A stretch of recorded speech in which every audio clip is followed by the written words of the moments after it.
ఇటీవల సనాతనం పైన రాష్ట్ర ఉప ముఖ్యమంత్రి పైన అనుచిత వ్యాఖ్యలు చేసిన పాస్టర్ పై విచారణ చేపట్టి కఠిన చర్యలు తీసుకోవాలని బీజేపీ నాయకులు డిమాండ్ చేశారు. కాకినాడలో ఏర్పాటు చేసిన మీడియా సమావేశంలో పార్టీ నాయకులు చిలుకూరి రామ్ కుమార్ మాట్లాడారు. ఈ పాస్టర్లకి ఎవరికైతే జీతాలు ఇస్తున్నారో వాళ్ళ బ్యాక్గ్రౌండ్ చెక్ చేయవలసిందిగా మేము కోరుతా ఉన్నాం. ఇలాంటి పాస్టర్లకు మీరు జీతాలు ఇస్తున్నారు అని మా ఎన్డీఏ ప్రభుత్వాన్ని మేము ప్రశ్నిస్తూ ఉన్నాం. వాళ్ళ బ్యాక్గ్రౌండ్ చెక్ చేసి తర్వాత ఆ చర్చ్ యొక్క ఆస్తుల వివరాలు కూడా తీసుకోవాల్సిందిగా కోరుతా ఉన్నాం. ఎందుకంటే వీళ్ళు ఎవరు కూడా ట్యాక్స్ కట్టట్లేదు. పైగా ఈ డబ్బులు ట్యాక్స్ పేయర్స్ మనీ.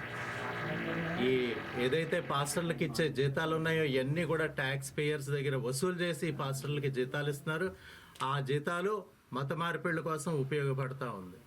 సో మేము ఈ ప్రభుత్వాన్ని మరొక్కసారి ఏదైతే స్కీమ్ ఉందో దీన్ని పునర్పరిశీలన చేసి ఈ స్కీమ్ని వెంటనే ఆపేసి బ్యాక్గ్రౌండ్ చెక్ చేసి ఆ తర్వాత మీరు నిర్ణయం తీసుకోవాల్సిందిగా మేము కోరుతా ఉన్నాం.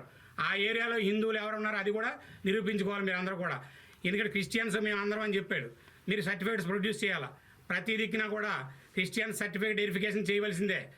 రాష్ట్ర వ్యాప్తంగా ఉన్న దళితులు అందరికీ కూడా క్రిస్టియన్ కింద చాలామంది మెయింటైన్ చేయడానికి ప్రయత్నం జరుగుతుంది. కాలేజీలో సీట్ల దగ్గర నుంచి అన్నీ కూడా ఒక పాస్టర్ దగ్గరికి వెళ్ళి సర్టిఫికేట్ తెచ్చుకోవడం, సీట్లు పొందడం జరుగుతుంది. దీనివల్ల హిందువులకి అనేక విషయాల్లో నష్టం జరుగుతుంది.